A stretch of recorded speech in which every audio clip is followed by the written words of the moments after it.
Hello everyone, this is the great Lord and Master, Osiron, the Eternal, for what should be a full circle episode of Tarot and the True Tree of Life, because we're going right back to the beginning of this with the True Tree of Life itself. You see, last night, on a whim, I decided to watch the proto version of Tarot in the True Tree of Life, and I sort of always dismissed that video as being sort of inferior compared to the other videos, especially the second and everything else that's been revealed in this epic series now.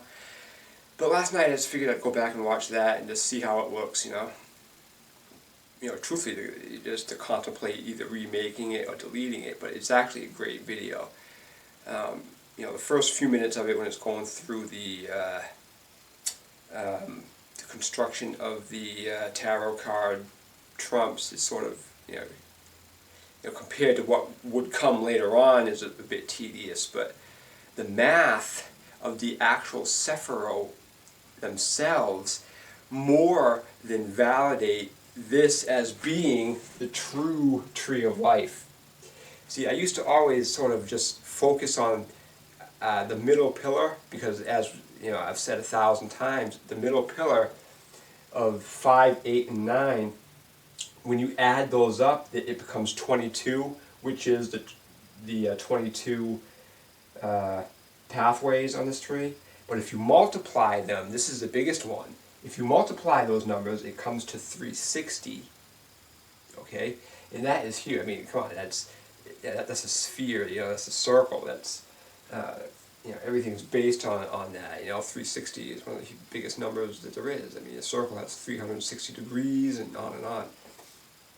And so I used to get fixated on that, and I just sort of dismissed the pillars of these. But last night when I was watching it, I realized something that I never would have possibly been able to know at that point in time. And that is basically right here, this pillar. See, the pillar of Yakin, if you add it up, it becomes 13, which reduces to 4.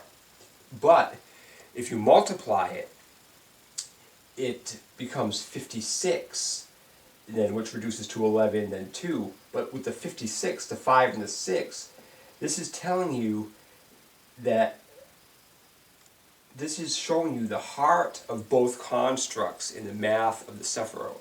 So the 5 is, of course, the heart of the true tree, and the 6 is the heart of the jewel. And then when you combine those to form the tree of the Great Lord, the hearts, if you remember, never get blended, because the heart of the jewel fills in Da'ath of this tree, and the heart of the true tree fills in Da'ath of the jewel. And these hearts never change. And everything else becomes 9 except these two Sephiroth, which become 8, and then I showed you how that turns into the Yggdrasil. So this is telling you, this is like the mother, this is the mother here, this is the divine mother. The true Tree of Life is the divine mother, and she's showing you in her math of the spheres what she becomes. So she's showing that through the masculine exertion of the material matrix and electricity, she becomes the jewel in the unified tree, in which ultimately breaks down to a 2 and then a 4, depends what you do. If you add 4 and 2, that becomes 6. So this is again showing you the masculine mask of Kundalini. But now if you come over here to the pillar of Boaz, which again, if you remember, if you add up the Sephiroth, it comes to 10, which reduces to 1. But if you multiply it, it becomes 18, which reduces to 9. In the 18, I sort of dismissed that too in a way, but the 18 is, as we see in the octahedron Kundalini grid, which is one of the most amazing videos that there is, because it basically validates the work of Walter Russell through the single digit code, because the octahedron Kundalini grid is basically Russellian science, cube sphere model of Walter Russell.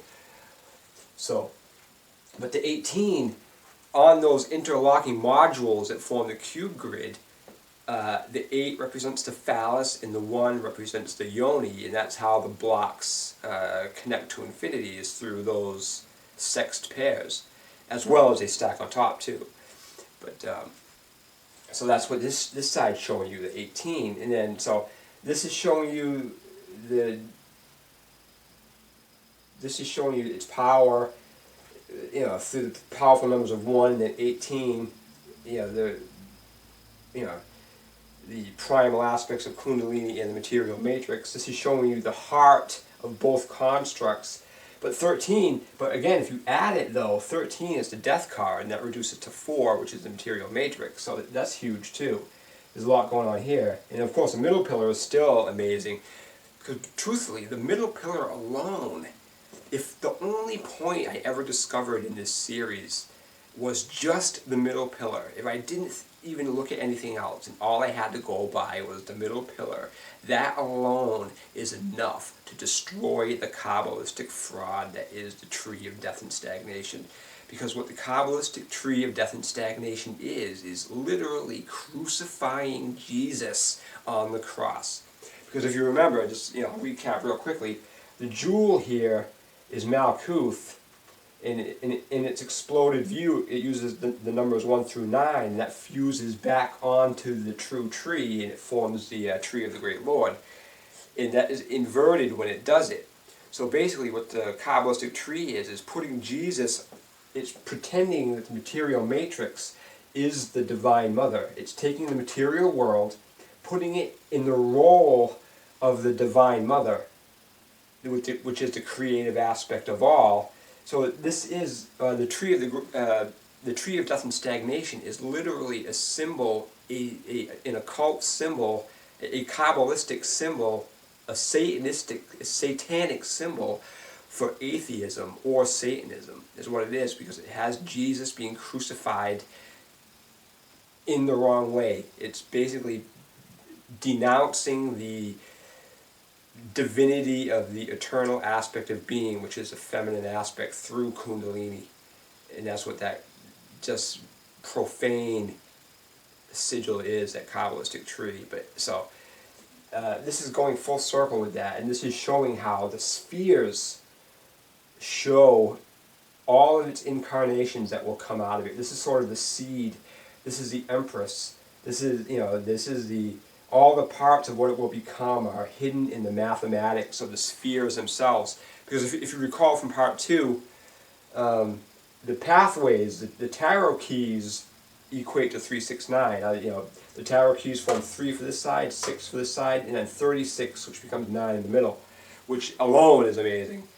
But going back and looking at the math of the spheres themselves, the spheres confirm absolutely 100% irrefutably that this is the true tree of life.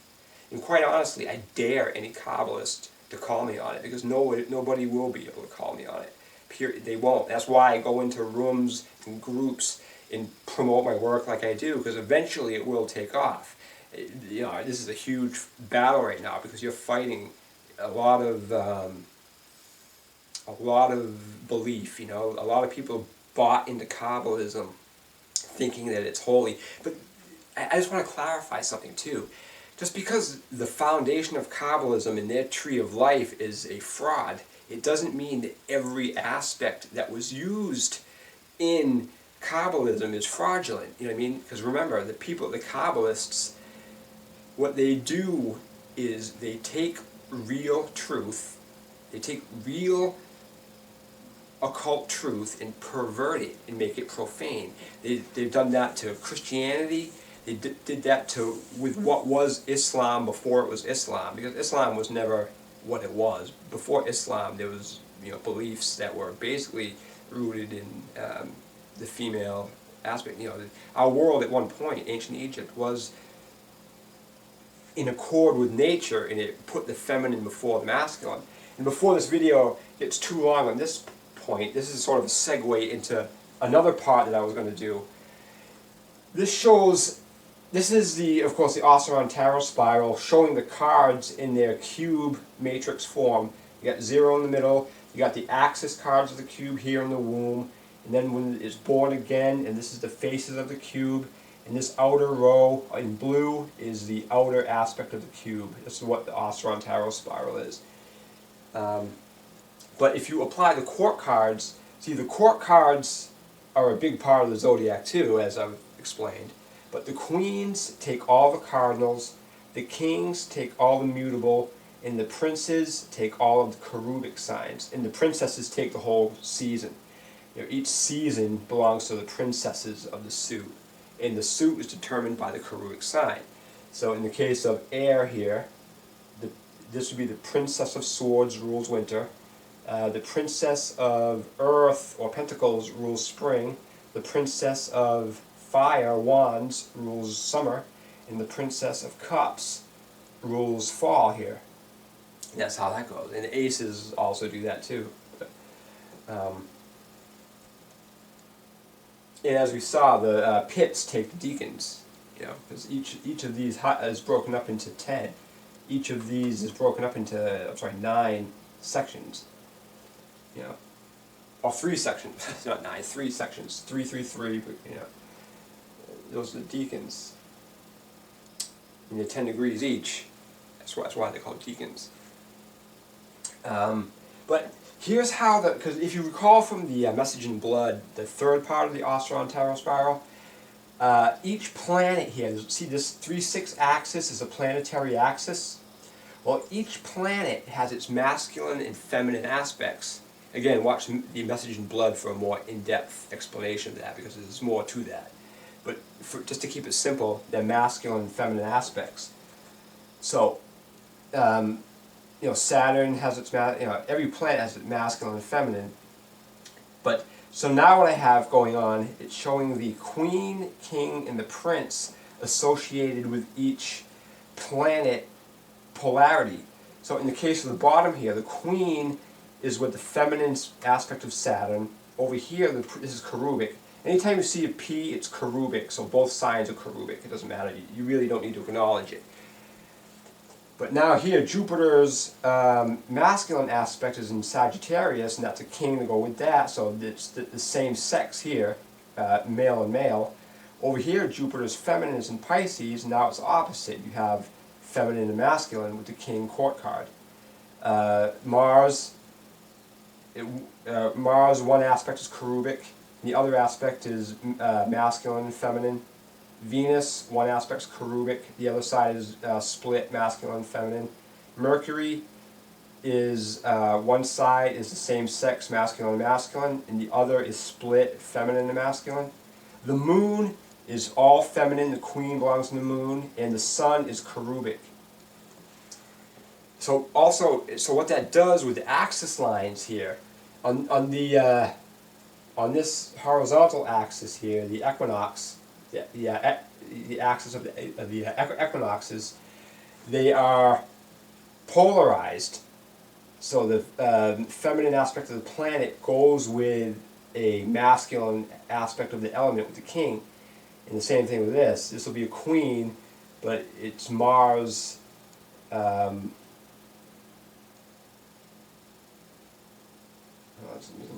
It's easy to get confused real quick with what's going on. Yeah, but fire is masculine, but the queen goes there. The suit is a masculine aspect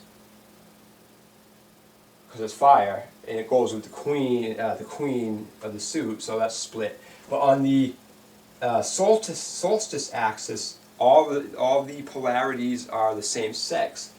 So you got the moon in Cancer, which is both feminine.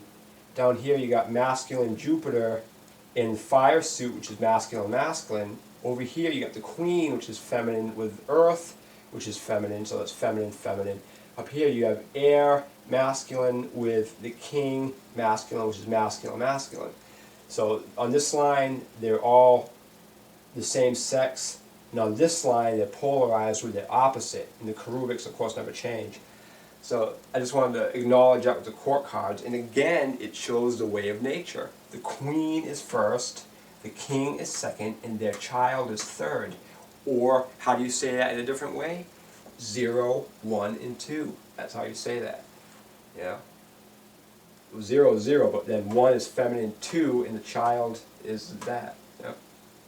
Well, the child could even be Malkuth, whatever you want to say, but This is the mother, this is the father, and this is the holy androgynous child, and this is also an androgynous child.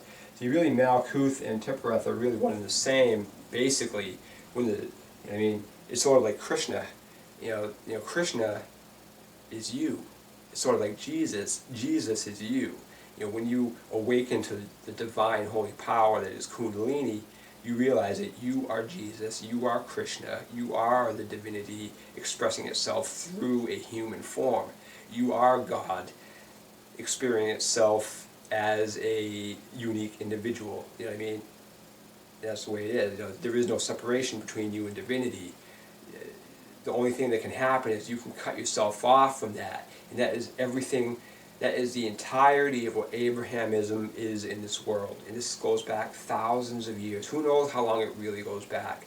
But what has been done to humanity, humanity has quite honestly been turned into a slave race that has been purposely severed, that has purposely had its connection to Kundalini severed, basically, with the religions of Abrahamism and now atheism.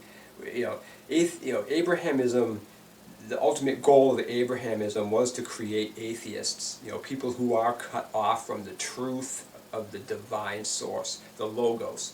Because once you are connected to the Logos, you don't need their books. Once you're connected to the Logos, you don't need their holy books. You don't need to be told what to do by priests. The higher mind is always instructing you on what to do and how to do it. All you have to do is get silent, acknowledge zero, and listen to it. So what you do is you acknowledge zero through silent meditation, become feminine and receptive to receive the Logos, or the word, and then you act on it after you get that. 0, 1, and 2. So coming full circle in this video series, I can definitively tell you I have destroyed the foundation of Kabbalism and presented it and shown it as the fraud that it is. Thank you, and namaste.